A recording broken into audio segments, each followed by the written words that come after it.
Hello everyone, and welcome back to my reviews of Junji Ito's Fragments of Aura. I am your host, Master X, coming back at you again with another hopefully fantastic video.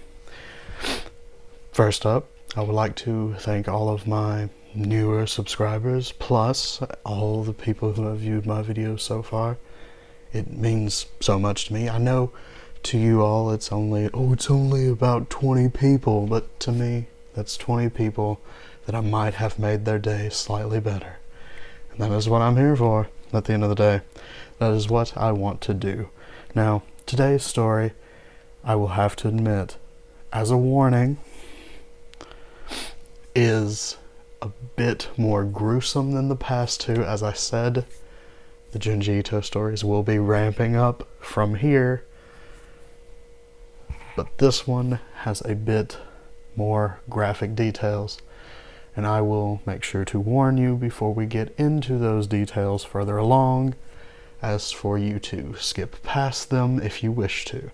But to those of you who do not want to miss anything, or aren't that squeamish about those kind of things, you can stay along for the ride.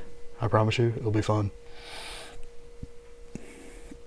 Also, spoiler warning for those of you who do not want to hear the whole story, because I do like to do a summary of it in my own way, as to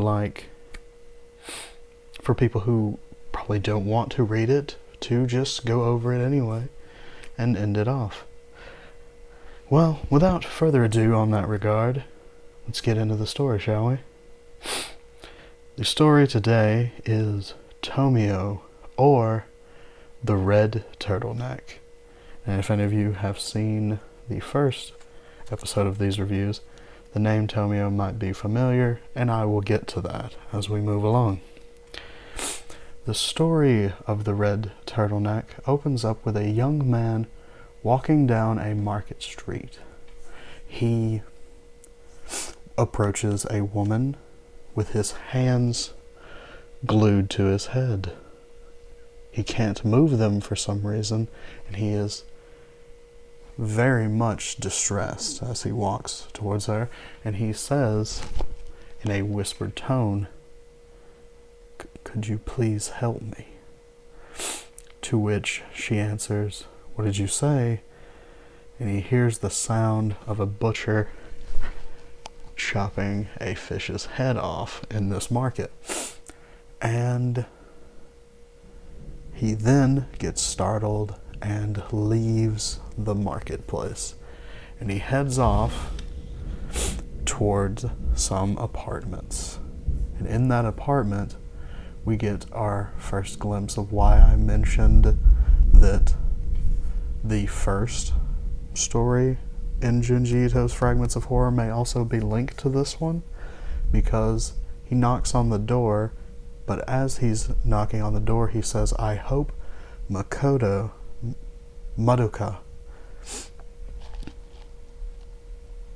answers." Man, I'm getting struggling on these words for some reason here recently. Haven't been much on the struggle side of that. Either way. And we learn from whenever she opens the door that the main character's name is Tomio, which, if you remember from the first episode in Futon, both of the main characters are Tomio, the husband, and Madoka, the wife. Quite interesting, seeing as most of these are a collection of short stories that usually don't have any connection. So, and I want to say there's a lot more to this theory about it being, they're linked, and you'll see why. She answers the door, and she tells him to go away, because, there's something obviously that's happened in their relationship. Tells him to go back to that woman. And then, for context, we need to go back 3 days. 3 days ago from the event of him approaching her apartment with his hands glued to his face and with a look of terror in his eyes, we open back up the story with Madoka and Tomio having a argument because apparently he has been cheating on his girlfriend or wife. The relationship isn't 100% defined in this story. I kind of assume it's his wife. Either that or his girlfriend, and then Futon is after the red turtleneck. It's either red turtleneck then Futon, or Futon then the red turtleneck, which is, if the red turtleneck is first, well, no. And I'll say this, it's something for later, but continuing on, it turns out that one day they both went to a fortune teller to, ooh, let's see if we're compatible kind of thing. Like, ooh, I want to know if we're compatible for each other kind of thing. They get there, and then the fortune teller looks like, making eyes over at old Tomio, and looks at Madoka and says, yeah, y'all's relationship isn't going to matter much longer. And as such, Tomio ends up getting with this woman.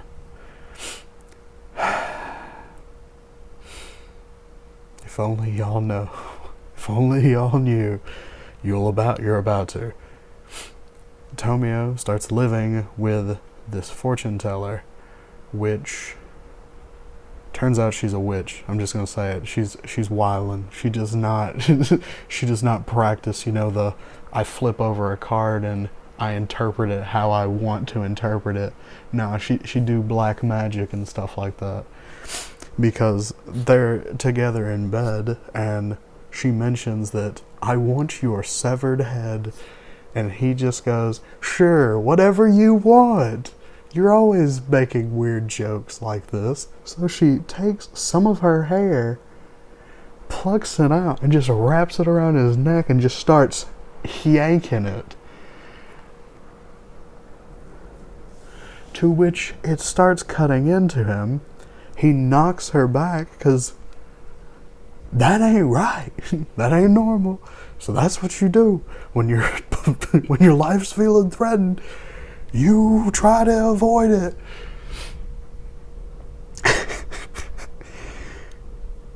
And he gets up, he looks at his neck, and there's a scar on it now, and he's like, oh man, you got me all scarred up. And so she gives him a white turtleneck to wear. Man's going around looking like Steve Jobs. Into which, immediately after he puts on the turtleneck, he's, putting on his other clothes and stuff like that. She goes, hey, you want to see something good? And he's like, yeah, let's see what it is. She takes him through her house to where there's this hallway with these really nice statues of, like if you've ever seen the Venus statue, where it's like the no arms, but also these ones have no head and no legs as well. It's just torso? Yeah, just torso. Just torso statues. And then in the distance, looks like some weird light bulbs at first glance. And for my squeamish people, you can come back around here, because this is where it starts to get a little bad, but not as rough. But this is what is saying, yeah, she just has a collection of severed heads just hanging from her ceiling.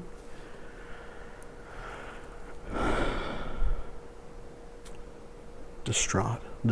That is how I feel about this story, because this is one of those ones that I really like, but at the same time, rereading it here recently, I've realized that it's a lot more gruesome than I remember. It's not good. It's great. It's a great story if you're looking for horror, and if you're not a big fan of the whole gruesome nature of it, don't worry, it gets worse. And he runs out of there. Turns out the turtleneck and her weird magic, it starts cutting his head off. By that, it just starts, digging into his neck, into where it finally, you hear the snap of his spine being broken. And the only thing that is keeping his head on is his hands holding it down and holding it in place. Mans is not doing good. And to anyone who has seen the first episode, if this is the prequel, or if this is the one after Futon, my mans did not learn his lesson about having relationships with witches. If this one's the prequel, or if the other one's the prequel, because that's another thing that he mentioned in the first one. But then again, my theory for the first one was that maybe it was a hallucination to begin with, and if it is, Mans is not fully there when it comes to his dating choices. Well, his cheating choices, I guess, because he picks the people that have ruined him both times. Either way, we come back into the now, the present. We are back in the now, the present, yes. We move forward with the story. Tomio goes to let himself in. Madoka, obviously, being like, bruh, we ain't together no more. Get out of my house. She looks at his neck because she also doesn't believe him at first, because you said you loved me kind of thing and you didn't. You cheated on me. I'm not going to trust you. I agree with you.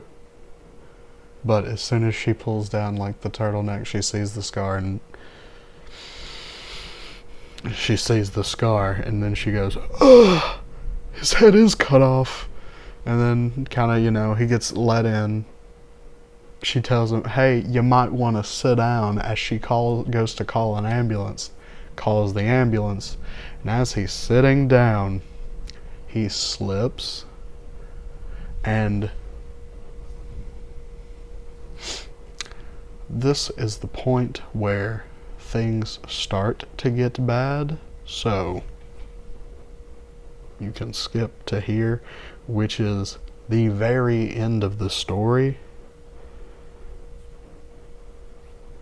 or you can continue on with me. But as he slips down, he is holding his head, and his neck is down way further than where his head is, because his body slips down, but his hands don't have time to keep up with it, so he's just holding his head, which he immediately slams it back down as soon as he can, and he is not doing well.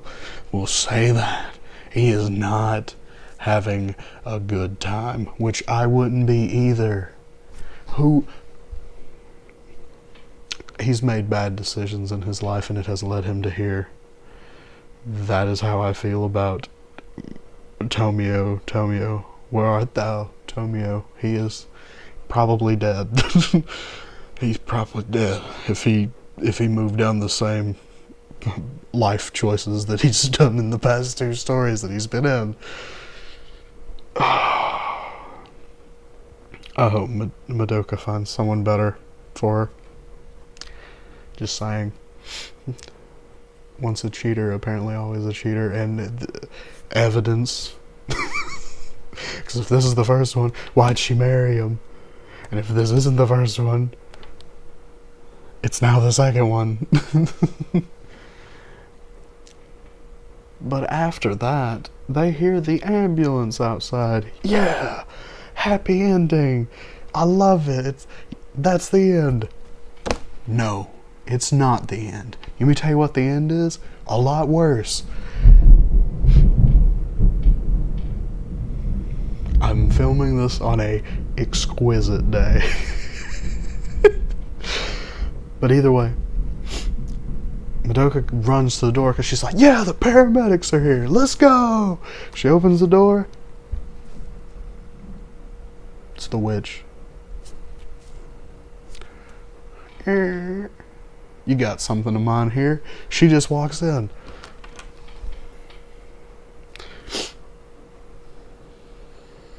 This was obviously based in Japan, so any of you warm-blooded Americans who have thought, why hasn't anyone been shot in a Junji Ito story? Well, it's because gun laws are different. Because personally, she wouldn't make it. She shouldn't be in the house, but she's in the house. And she's got something quite fun with her. If you didn't think she was a witch earlier, or, well, her fortune-telling stuff. Either way, she whips out a tarot card, a really fun one too, which is the Death card.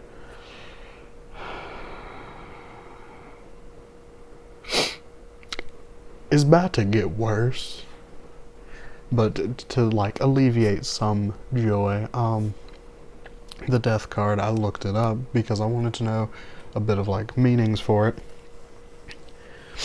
The I think it's upwards or upwards facing or something, is endings or to change. And the reverse option of it is to resist change, or, you know, I would assume continuation, which whenever you look at it, the witch's version of the Death card is change and endings for Tomio, but Tomio's version of it is to resist change and to continue on living. But what she does with this card, you know where he got his neck cut? You know that card? Debit or credit? Yeah, she slides it in there, starts fiddling it around in there, and she goes, while he's just like holding on to his head, she's just like jamming it in there. She goes, I wonder what nerves are there. And he goes, my hand's going numb.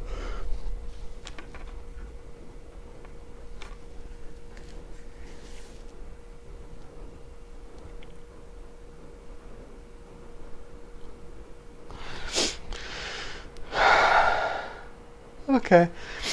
Either way. From there, she pulls the card out, flicks it aside, I guess, or puts it in her bag. Either way, half the card is covered in liquids at this point, and she pulls something else out of her bag, says, wow, and you look at what's in her hand, it's a cockroach. She goes, you and this cockroach are the same because you both refuse to die. She sticks the cockroach in his neck and he starts crawling around in there. And at that point, Madoka is trying to stop her. She runs up with like a pan, just going, I'm a smack her. And the witch turns around and goes, you know, if you hit me, I'll move and probably fall into Tomio, and then Tomio would probably let go of his head, killing him. So Madoka just goes, I guess I'll stand here and watch. But she didn't. You know what she actually did? She ran off, grabbed a pair of scissors, and while this witch was laughing, she just ran up and went, dropped her. Surprise. That's what happened. Surprise ambush. Got dropped. To which the witch turns around, still very much alive, looks at her, goes to charge at her, and then hits the dirt. Can't really survive getting stabbed with a pair of scissors behind the head. Really, you don't live long with that one. She didn't live long with it. I'll tell you that much. She's gone. She dead. Rip bozo. She gone. To which Tomio dealt with the cockroach, and Madoka goes over and like, yeah, let me help you get the cockroach out of your neck. Tomio swallowed it. You know how your anatomy of your neck, like if you did a cross section of your neck, that'd be your esophagus and your blood vessels and all that. Yeah, it crawled near his throat and he just went and swallowed it real quick.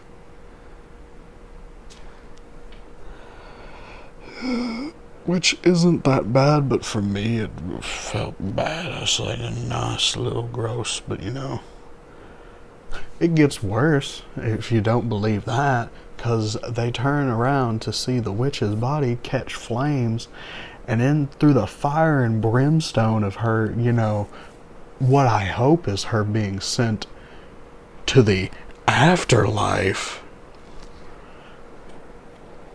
3 creatures sprout up from the fire, and they look like children, to which the only words they say coming out of this fire is they look at Tomio and they go, "Daddy?"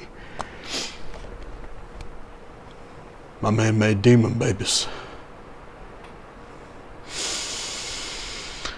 He made demon babies. I don't know how he did it. He shouldn't have done it. But now they run at him and they're like, "Play with us, Daddy." No, I ain't playing with them. I wouldn't, but you can't do nothing. They jump him and they knock his head off. It rolls across the room. To which Madoka, being girlfriend or wife of the year, goes and picks it up and slaps it back on. Put some Flex Seal on it, I'll fix it.